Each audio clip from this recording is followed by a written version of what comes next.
परिचय। बच्चों, आपने देखा होगा कि ब्लैक बोर्ड, चौक, कागज जैसी चीजों को बीच से मोड़ने या काटने पर हमें दो समान भाग प्राप्त होते हैं।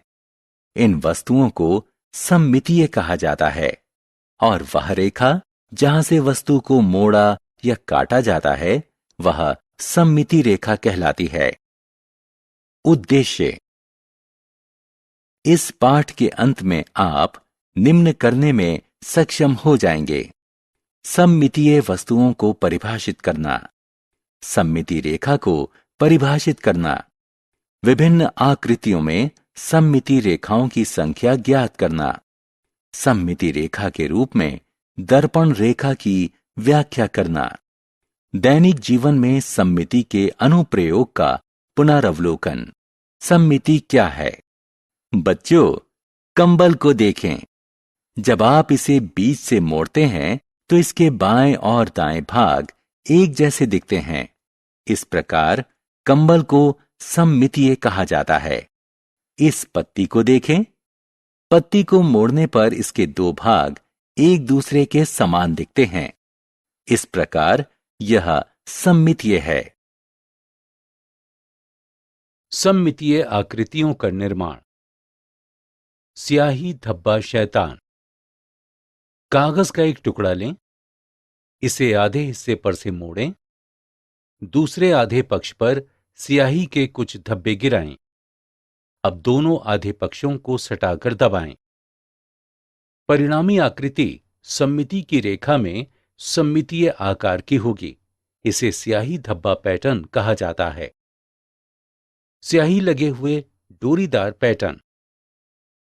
कागज को आधे पर से मोड़ें, आधे हिस्से पर विविध प्रकार की रंगीन स्याही या रंगों में डुबोई हुई एक डोरी के छोटे छोटे टुकड़ों को सजाएं। अब दोनों हिस्सों को एक दूसरे से दबाएं। परिणामी आकृति सममितीय रेखा के रूप में मोड़े गए हिस्से पर सममितीय होगी। इसे स्याही डोरी पैटर्न कहा जाता है। सममिति रेखा। छुई मुई के पौधों की पत्तियों को देखें। जब आप इन्हें छूते हैं तो ये दो भागों में मुड़ जाती हैं। क्या आप देख सकते हैं कि ये दोनों भाग एक जैसे दिखते हैं?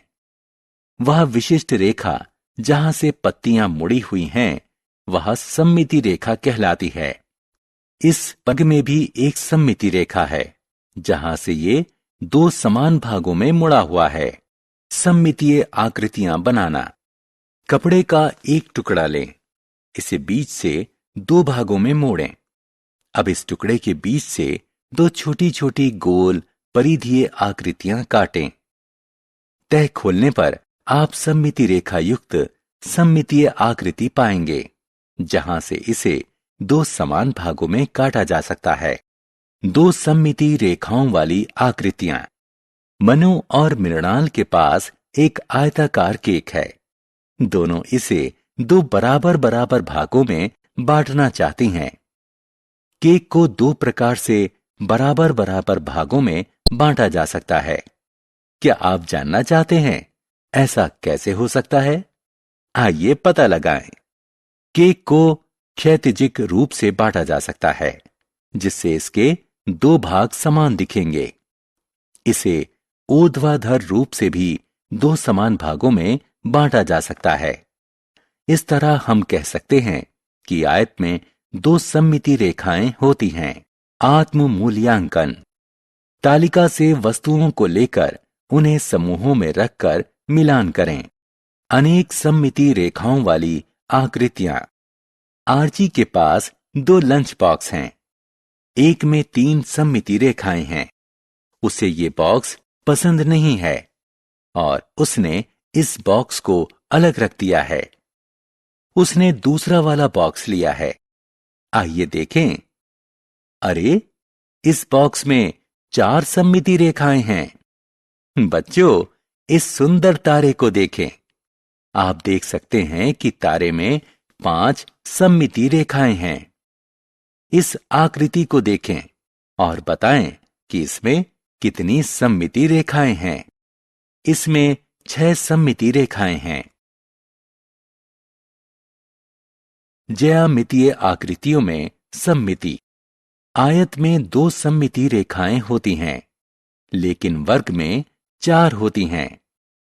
वृत्त में अनंत सममिति रेखाएं होती हैं।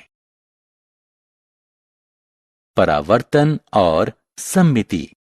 छात्रों, आपने अवश्य ध्यान दिया होगा कि जब आप दर्पण के सामने खड़े होते हैं, आप और आपका प्रतिबिंब एक समान होते हैं। बना हुआ चित्र उस वस्तु का उसी रेखा में परावर्तन के कारण बना हुआ प्रतिबिंब होता है। ध्यान दें कि लंबाई और कोणों में कोई अंतर नहीं होता है। हालांकि प्रतिबिंब में वस्तु का बायां भाग दाईं ओर होता है और दायां भाग बाईं ओर होता है। परावर्तन सममिति के अनुप्रयोग। दूध वाला अपनी गाड़ी गली में एक स्थान पर खड़ी करके घरों का और खा में दूध देना चाहता है। क्या आप बता सकते हैं कि दूध वाला गाड़ी कहां खड़ी करे कि उसे दोनों घरों का तथा खा में दूध देने के लिए कम से कम पैदल चलना पड़े? आइए ज्ञात करें। यहां हम परावर्तन सममिति का उपयोग कर सकते हैं। माना क दर्पण रेखा में का प्रतिबिंब है, जो यहां पर गली है। अब का और खा बिंदुओं को मिलाएं। आप देख सकते हैं कि दर्पण रेखा और का खा बिंदु पी पर मिलते हैं। इस तरह श्याम को अपनी गाड़ी बिंदु पी पर खड़ी करनी चाहिए। प्रत्येक स्थान पर सममिति। बच्चों, आपको जानकर आश्चर्य होगा कि सममिति हमारे दैनिक जीवन का एक अंग है, क्योंकि इसका इस्तेमाल कला, वास्तुशिल्प, टेक्सटाइल, टेक्नोलॉजी, वस्त्रों तथा आकृतियां तथा रंगोली बनाने इत्यादि में किया जाता है। आप सड़क पर जो चिन्ह देखते हैं, वे सममिति होते हैं।